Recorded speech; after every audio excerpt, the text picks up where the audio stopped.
अगर बर्फ़ पिघलकर पानी बन जाए तो ये कौन सा परिवर्तन है, और अगर वही चीज़ जलकर राख बन जाए तो क्या फ़र्क है। यही सिंपल से सवाल एग्जाम में ट्विस्ट बनकर आता है। आज हम 5 मिनट में फिजिकल और केमिकल चेंजेस ऐसे समझेंगे कि कभी आप भूल ही नहीं पाओगे। तो चलिए शुरू करते हैं। सबसे पहले परिवर्तन क्या होते हैं, तो हमारे आसपास जितने होने वाले परिवर्तन हैं, जैसे हम देखते हैं कोई चीज़ एक चीज़ से दूसरी चीज़ में बदल जाती है, कभी कोई चीज़ दूसरी चीज़ में बदल जाती है। तो ये सारे के सारे जो परिवर्तन हैं वो दो भागों में बांटा जा सकता है उनको, यानी कि वो दो प्रकार के होते हैं। एक होते हैं भौतिक परिवर्तन, दूसरे होते हैं रासायनिक परिवर्तन। अगर हम बात करें भौतिक परिवर्तन की कि भौतिक परिवर्तन क्या होते हैं, तो देखो भौतिक परिवर्तन ऐसे होते हैं जिनमें कि आकार, साइज यानी कि जो आमाप होता है, रंग और अवस्था में अगर किसी चीज़ की बदलाव आ जाता है तो फिर उसको भौतिक परिवर्तन कहते हैं। जैसे कि अगर मान लीजिए आपके पास कोई एक कागज़ का टुकड़ा है, ठीक है, और आपने उस कागज़ के टुकड़े को जो है बीच में से ऐसे करके मतलब उसके 2 टुकड़े कर दिए या फिर उसको जो है फाड़ दिया कागज़ के टुकड़े को, तो क्या हुआ, उसकी जो अवस्था है वो परिवर्तित हो गई। यानी कि पहले वो जुड़ा हुआ कागज़ था और अब जो है वो कट करके यानी कि टूट करके 2 हिस्सों में या फिर जितने टुकड़ों में आपने उसको जो है मतलब बांटा है वो उतने टुकड़ों में बँट चुका है। यानी कि वो परिवर्तित हो चुका है, पहले जुड़ा हुआ था और अब टूट चुका है। तो क्या बोलेंगे उसको, यानी कि फट चुका है वो कागज़, तो क्या बोलेंगे उसको, बोलेंगे भौतिक परिवर्तन। ठीक है, लेकिन अगर ऐसा भी कोई एक परिवर्तन जिसमें कि उसकी मतलब कोई नया पदार्थ नहीं बन पाता है, बल्कि उसकी जो अवस्था है वो बदल जाती है। ठीक है, अवस्था बदल जाती है लेकिन जो नया पदार्थ है वो यहाँ पर नहीं बनता, तो उसको भी भौतिक परिवर्तन कहते हैं। कैसे, जैसे क्या, मान लीजिए आपके पास कोई एक बर्फ़ का टुकड़ा है। बर्फ़ का टुकड़ा आपने जो है मतलब नॉर्मल टेम्परेचर पर रखा या फिर कमरे के ताप पर जिसको बोलते हैं हिंदी में, यानी कि आपने जो है उसको फ्रिज से निकाल करके बाहर रख दिया। फिर उसके बाद आपने देखा कि वो जो है पिघल करके पानी बन चुका है। तो क्या हुआ, उसकी जो अवस्था थी वो उसमें परिवर्तन आ गया, यानी कि परिवर्तन तो हुआ, लेकिन कौन सा परिवर्तन, भौतिक परिवर्तन। क्यों, क्योंकि उस बर्फ़ को जो है आप फिर वो उस पानी को जो है यानी कि जो बर्फ़ से पानी बना है उस पानी को आप फिर से बर्फ़ बना सकते हैं फ्रिज में रख करके। यानी कि उसकी जो मतलब एक तो चीज़ यहाँ पर नोटिस करने की यह है कि उसकी जो अवस्था है उसमें परिवर्तन हुआ है, लेकिन जो बर्फ़ या पानी था वो ऐसे का ऐसे ही रहा, यानी कि कोई नई चीज़ नहीं बनी। कोई ऐसा नहीं कि आपने जो है मतलब बर्फ़ को निकाला और उससे अमरूद बन गया या फिर ऐसी कोई चीज़, यानी कि ऐसा कुछ नई पदार्थ नहीं बना है, बल्कि आप उसको जो है फिर वापस से उसी चीज़ में ला सकते हैं। ठीक है, यानी कि उसकी क्या हुई है, एकमात्र अवस्था में परिवर्तन हुआ है, कोई नया पदार्थ नहीं बना है। सामान्यतः एक इसका उदाहरण ये भी है कि सामान्यतः उत्क्रमणीय होता है। उत्क्रमणीय का मतलब है कि इसको जो है रिवर्सिबल, इस इंग्लिश में जिसे बोलते हैं रिवर्सिबल होता है, जिसमें कि अगर आपने एक वस्तु को जो है बदला फिर उसको जो है दूसरी वस्तु में बदल दिया, यानी कि जैसे कि आपके पास बर्फ़ था उसको आपने पानी में बदला, फिर उस पानी को जो है फिर से बर्फ़ में अगर वो बदला जाएगा तो क्या होगा, ये सब रिवर्सिबल परिवर्तन यानी कि उत्क्रमणीय परिवर्तन कहलाएगा। यानी कि ये सारे इस तरह के जितने भी परिवर्तन होते हैं उसको भौतिक परिवर्तन कहा जाता है। अब सवाल आता है कि आखिर रासायनिक परिवर्तन क्या है।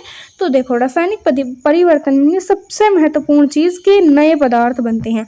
नए पदार्थ जैसे क्या, मान लीजिए आपके पास कोई एक लोहे का टुकड़ा है या फिर आपके पास कोई एक लोहे की कील हो या फिर कुछ भी हो, आप देखेंगे कि आपने उसको अगर पानी के मतलब उसको जो है उसमें रख दिया, कोई नॉर्मल सा ऐसी जगह रख दी जहाँ पर बारिश वगैरह पड़ रही हो, जहाँ पर नमी हो, तो इसमें क्या होगा, कुछ टाइम के बाद उसके ऊपर जो है जंग लग जाएगा। तो क्या हुआ, उससे एक नया परिवर्तन हमें देखने को मिला। तो इसी परिवर्तन को क्या बोलेंगे हम, उसको बोलेंगे यहाँ पर रासायनिक परिवर्तन। तो इसके अलावा यहाँ पर अगर हम देखेंगे कि जो ऊष्मा, प्रकाश, ध्वनि उत्पन्न होने या फिर गंध, रंग में बदलाव संभव है, यानी कि ऐसे परिवर्तन जो रासायनिक परिवर्तन होते हैं उसमें ऊष्मा, प्रकाश, ध्वनि या फिर यानी कि ये सारी चीज़ें उत्पन्न हो सकती हैं, या फिर जो रंग है, गंध है, वो सब बदल सकते हैं। जैसे कि आपने अगर कोई चीज़ को जलाया, आपने जलाने के बाद आपने जो है या फिर उसको जो है जलाया, जलाने के बाद आपने देखा कि उसमें से जो है ऊष्मा निकल रही है, उसमें से जो है प्रकाश निकल रहा है, यानी कि प्रकाश आपने उसमें से निकलता हुआ देखा, तो क्या होगा, वो होगा एक रासायनिक परिवर्तन। इसके अलावा ये रासायनिक अभिक्रिया भी, इसे जो है रासायनिक अभिक्रिया भी कहते हैं, यानी कि जितने भी रासायनिक परिवर्तन होते हैं यानी कि केमिकल चेंजेस को केमिकल रिएक्शन या फिर रासायनिक अभिक्रियाएं भी कहा जाता है। ठीक है। और इसके अलावा अगर आप जितने एग्जाम्पल जानते हैं वो आप कमेंट बॉक्स में लिखना ना भूलना, ठीक है। इसके अलावा अगर हम इनके अंदर इनके परिवर्तन को जाने, यानी कि इन दोनों में क्या क्या अंतर है, तो देखो सबसे पहले भौतिक परिवर्तन, फिर उसके बाद हम रासायनिक परिवर्तन को समझते हैं। भौतिक को अगर हम एकदम शॉर्ट में दोनों के अंतर को जाने तो इसमें नया पदार्थ नहीं बनता, इसमें जो नया पदार्थ बनता है। रासायनिक में, भौतिक में जो है उत्क्रमणीय होते हैं ये, यानी कि इसको जो है रिवर्सिबल, यानी कि एक दूसरे में से बदला जा सकता है, लेकिन इसको नहीं बदला जा सकता। जैसे कि अगर मान लीजिए कि आपके पास कोई एक ऐसा पदार्थ है जिसको आपने जो है, यानी कि अगर आप मान लीजिए आपके पास कोई एक ऐसी केमिकल चीज़ें हैं जिनको आपने जो है मिलाया, और मिलाने के बाद जैसे कि मान लो, हाँ एग्जांपल के लिए, जैसे आपके पास कोई एक नींबू है और आपने जो है उसका विलयन बनाना है, यानी कि नींबू लिया आपने और फिर उसके बाद आपने जो है जो शक्कर होती है या फिर चीनी होती है उसके अंदर मिलाई और पानी उसके अंदर मिलाया, तो क्या हुआ, वो सब रासायनिक परिवर्तन। आप उसको वापस से उसका नींबू या वापस से उसकी चीनी नहीं बना सकते, तो ये क्या है, यानी कि इरिवर्सिबल है, यानी कि इसको जो है अनुत्क्रमणीय है, या फिर इस तरह से आप बोलेंगे, यानी कि इसकी जो है मतलब इसकी जो अवस्था है वो परिवर्तित नहीं हो सकती है।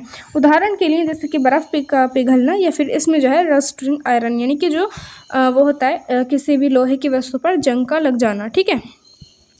इसके अलावा अगर हम देखें तो लोहे में जंग लगना, आखिर जंग कैसे लगता है लोहे में, तो देखो अगर आपके पास कोई एक लोहे की वस्तु है उसमें नमी आ जाए, यानी कि पानी अगर उसके अंदर मिल जाता है, अगर वो पानी के संपर्क में आ जाती है, तो फिर क्या होता है, उस पानी के संपर्क में आने की वजह से, क्योंकि पानी किससे मिलकर बना है, H2O से, यानी कि हाइड्रोजन भी इसके अंदर होता है और ऑक्सीजन भी इसके अंदर होता है। तो देखो जब ऑक्सीजन के संपर्क में आएगा तो ऑक्सीजन के संपर्क में आने की वजह से इसका जो रंग है वो दूसरे रंग में परिवर्तित हो जाएगा, यानी कि इसके ऊपर जो है एक भूरे रंग की परत चढ़ जाएगी, और इसी भूरे रंग की परत के चढ़ने की जो वजह है, यानी कि ऑक्सीजन इसके चढ़ने की वजह से इसको जो है जंग कह दिया जाता है, यानी कि इसको जो है जंग लग चुका है, ठीक है। तो इसी तरीके से जो है इनके जब नमी में आएगा तो नमी में क्या लगेगा, ऑक्सीजन, और ऑक्सीजन की वजह से भूरा रंग आएगा और उसी को जंग कहा जाता है, इनके जंग लग जाता है, और ये क्या है, रासायनिक परिवर्तन है।